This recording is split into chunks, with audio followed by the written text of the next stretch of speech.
কখনো কি এমন পথের শুরু দেখেছেন যেখানে গন্তব্য অজানা,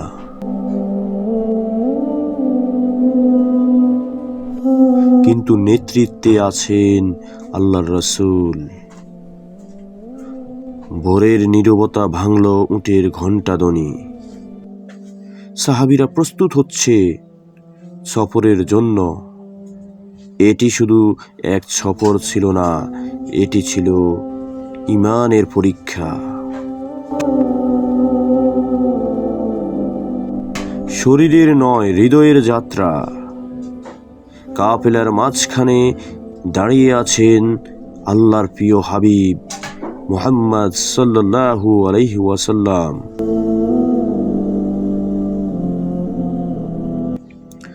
চোখে প্রশান্তি, মুখে নূর, আর তার মাঝে এক সাহাবী আবু মুসা আল আশআরী রাদিয়াল্লাহু।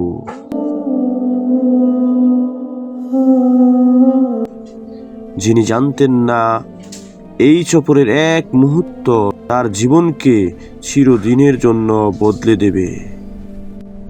সূর্য তপ্ত হতে শুরু করলো, বালুর উপর আগুনের মতো উত্তাপ। পথ ক্রমেই কঠিন হয়ে উঠছে। সমতল শেষ, এবার শুরু পাহাড়ি ঢাল। সাহাবীরা উঁচুতে উঠছেন, শ্বাস ভারী হয়ে যাচ্ছে। আবু মুসা রাদিয়াল্লাহু এর মুখে ঘাম। তিনি তাকান রাসূল সাল্লাল্লাহু আলাইহি ওয়াসাল্লামের দিকে। তিনি ক্লান্ত নন, তিনি দৃঢ়। সাহাবীরা যখন পাহাড়ের চূড়ায় উঠেন, তারা উচ্চ স্বরে তাকবীর বলেন, আল্লাহু আকবার, আল্লাহু আকবার, আল্লাহু আকবার, আল্লাহু আকবার। কণ্ঠ পাহাড়ে প্রতিধ্বনি হয়। মনে হচ্ছিল আল্লাহকে যেন দূর আকাশে ডাকতে হচ্ছে।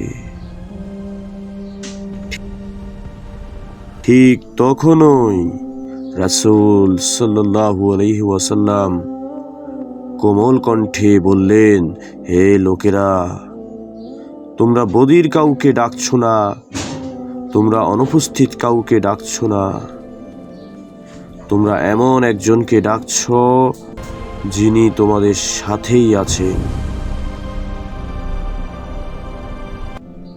এই বাক্য যেন পাহাড়ের চেয়েও ভারী। সাহাবীদের কণ্ঠ থেমে যায়, নীরবতা নেমে আসে। আল্লাহ দূরে নন, এই উপলব্ধি হৃদয় কাঁপিয়ে দেয়। রাসূল সাল্লাল্লাহু আলাইহি ওয়াসাল্লাম আবু মুসা রাদিয়াল্লাহু আলাইহি সাল্লামকে কাছে ডাকলেন, হে আবু মুসা, তুমি কি জান্নাতের এক গুপ্তধনের কথা জানতে চাও? আবু মুসা রাদিয়াল্লাহু আলাইহি ওয়াসাল্লামের বুক কেঁপে উঠল। তিনি বললেন, জি ইয়া রাসূলুল্লাহ। রাসূল সাল্লাল্লাহু আলাইহি ওয়াসাল্লাম বললেন, লা হাওলা ওয়ালা কুওয়াতা ইল্লা বিল্লাহ।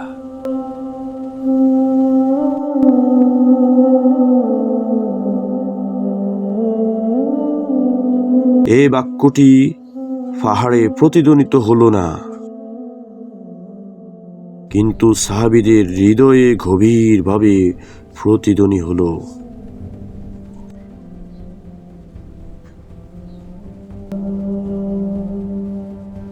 কেন এটি গুপ্তধন?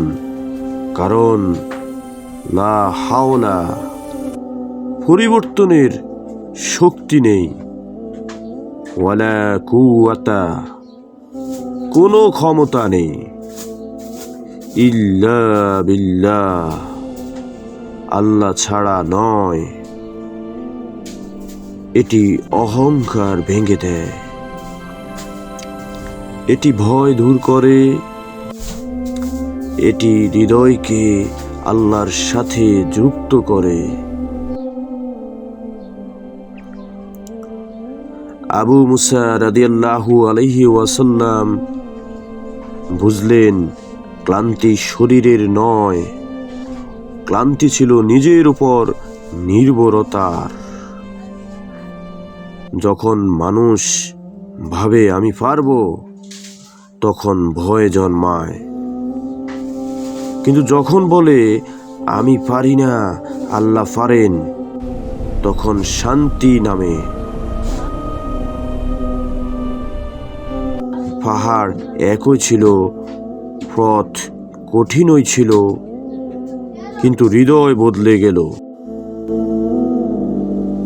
আজ আমাদের জীবনও এক পাহাড়ি পথ। চাকরি নেই, চাপ আছে, ভয় আছে। আমরা চিৎকার করে দোয়া করি, কিন্তু মনে হয় আল্লাহ দূরে। এই হাদিস শেখায় আল্লাহ দূরে নয়, তিনি নিকটবর্তী। শুধু বলুন লা হাওলা ওয়ালা কুওয়াতা ইল্লা বিল্লাহ। Like and subscribe. হয়তো আজ আপনি আপনার জীবনের পাহাড়ে উঠেছেন, হয়তো হাঁপাচ্ছেন, হয়তো কাঁদছেন, কিন্তু মনে রাখুন, যিনি পাহাড় সৃষ্টি করেছেন, তিনি আপনার হৃদয়ও সৃষ্টি করেছেন। আজ রাতেই লা হাওলা ওয়ালা কুওয়াতা ইল্লা বিল্লাহিল আলিয়্যিল আযীম এই দোয়াটি পড়ে দেখুন, না হলেও আপনার ঈমান বড় হয়ে যাবে।